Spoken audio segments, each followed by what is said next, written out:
اللہ نے زکوٰۃ فرض کی ہے تو زکوٰۃ نکالو۔ اب تو اتنے حالات ہیں کہ متوسط طبقہ بھی زکوٰۃ کا مستحق ہے، اپنے زکوٰۃ سے بڑھ کے نکالو، کیونکہ زکوٰۃ دینے والا بخیلوں سے تو نکل جاتا ہے، لیکن سخیوں میں داخلہ اس سے اوپر کرے گا تو ہوتا ہے۔ 2,500 دے دیا نا 1,00,000 میں سے، تو باپ پہ بخیل کا لیبل نہیں لگے گا، لیکن سخی کا بھی نہیں لگے گا۔ اوپر 54 خرچ کر دو تو ایک سٹیپ آپ آ جائیں گے۔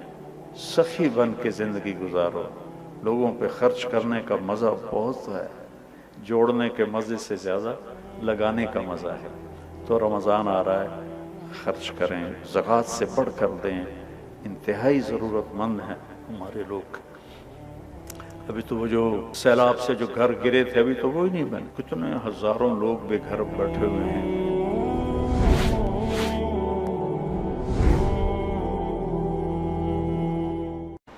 آج سارے شیطان قید ہو گئے، چاند نظر آیا، شیطان غائب ہو گئے، قید ہو گئے۔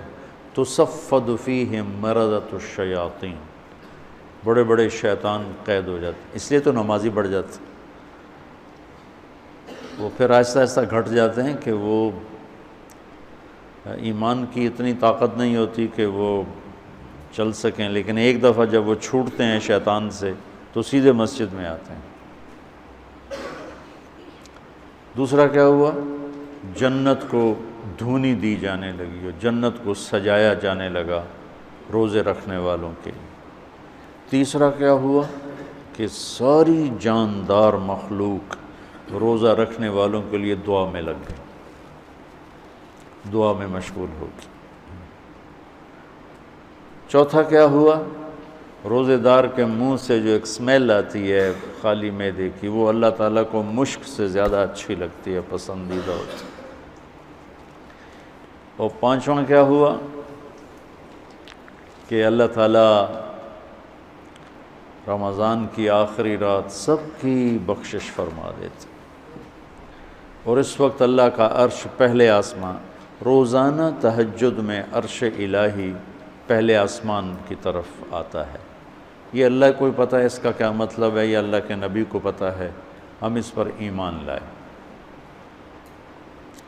رمضان میں عرش الہی پہلے آسمان پر ہوتا ہے اور پورا مہینہ پہلے آسمان پر ہی ہوتا ہے۔ جہنم کے دروازے تالے لگا دیے گئے، جنت کے دروازے تالے کھول دیے گئے۔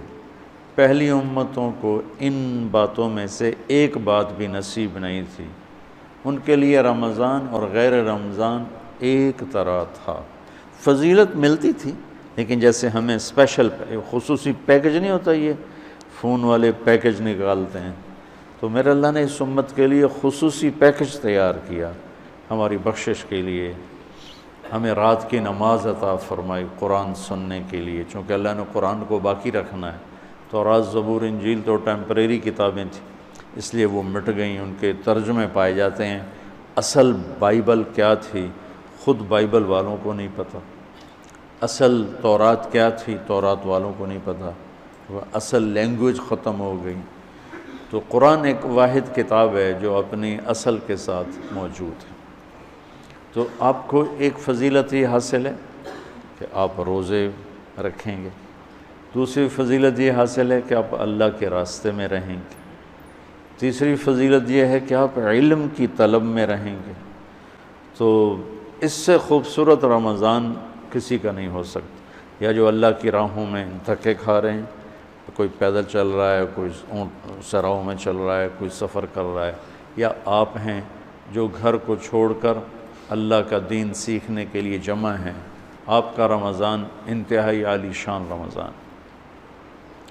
اور افطار کے وقت عرش کے فرشتے جو اللہ کی تسبیح پڑھ رہے ہوتے ہیں، اللہ تعالیٰ فرماتے ہیں کہ میری تسبیح چھوڑ دو اور افطار کرنے والوں کی دعا پہ آمین کہو۔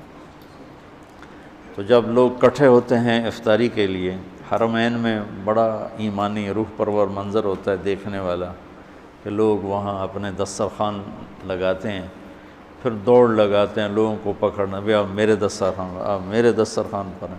چھوٹے چھوٹے بچے اور بڑے بڑے شیخ، ان کے مالدار رئیس نواب ٹائپ لوگ، وہ بھی نوکروں کی طرح بھاگ رہے ہوتے ہیں کہ آپ میرے دسترخوان، آپ میرے دسترخوان پر آ جائیں۔ دسترخوان زیادہ ہوتے ہیں اور لوگ باہر بھی ہوتے ہیں، بکھرے ہوتے ہیں، تو ہر ایک کی تمنا ہوتی ہے کہ لوگ میرے دسترخوان پر سارے آ جائیں۔ تو حرمین کی برکتوں کو تو خیر کوئی بھی نہیں پہنچ سکتا ہے، لیکن حرمین کی برکتوں کے بعد اللہ کے علم کو لینے کے لیے روزے کی حالت بہت اعلیٰ چیز، بہت خوبصورت چیز ہے۔ تو اس امت کو رمضان خصوصیت سے ملا، جس میں اللہ تعالیٰ نے لیلۃ القدر اتاری، جس میں اللہ کے نبی نے اعتکاف رکھا، اور اس کا فرض روزہ، اس کی قیمت آپ اس حدیث سے لگائیں، لو ان رجلا صام یوما تطوعا ثم اعطی ملء الارض ذهبا لم یستوف ثوابہ دون یوم الحساب۔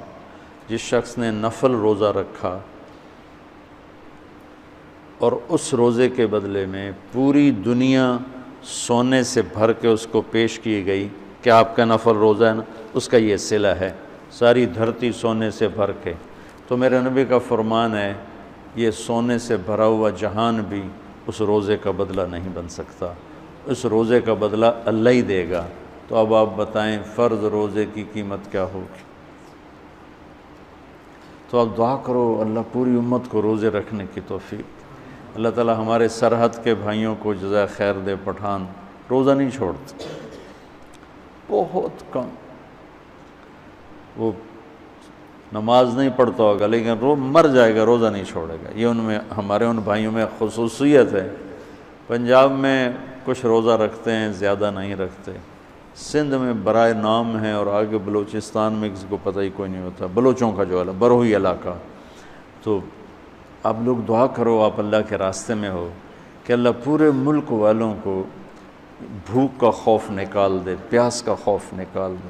اس لیے تو اللہ تعالیٰ فرماتا ہے کہ روزے کا بدلہ میں خود ہوں۔ نماز پڑھو جنت، حج کرو جنت، عمرہ کرو، ذکر تلاوت جنت، تبلیغ، جہاد، تصنیف، تالیف، ذکر، بندگی جنت۔ روزہ رکھو تو اللہ کہتا میں مل جاتا ہوں، روزے پہ اللہ مل جاتا ہے۔ الصوم لی وانا اجزا بہ۔ مولانا طارق جمیل فاؤنڈیشن، انسانیت کی محبت دلوں میں سموئے۔ اس رمضان المبارک ایم ٹی جے فاؤنڈیشن پھر سے چاہتی ہے آپ کا بھرپور ساتھ، کیونکہ تعلیم سے دور، اپنی چھت سے محروم، صحت کے مسائل سے دوچار، اور سیلاب اور زلزلوں کی تباہ کاریوں کا شکار لاکھوں افراد کی زندگی آپ کی زکوٰۃ سے بدل سکتی ہے۔ اپنی زکوٰۃ، صدقات اور عطیات ایم ٹی جے فاؤنڈیشن کو دیں۔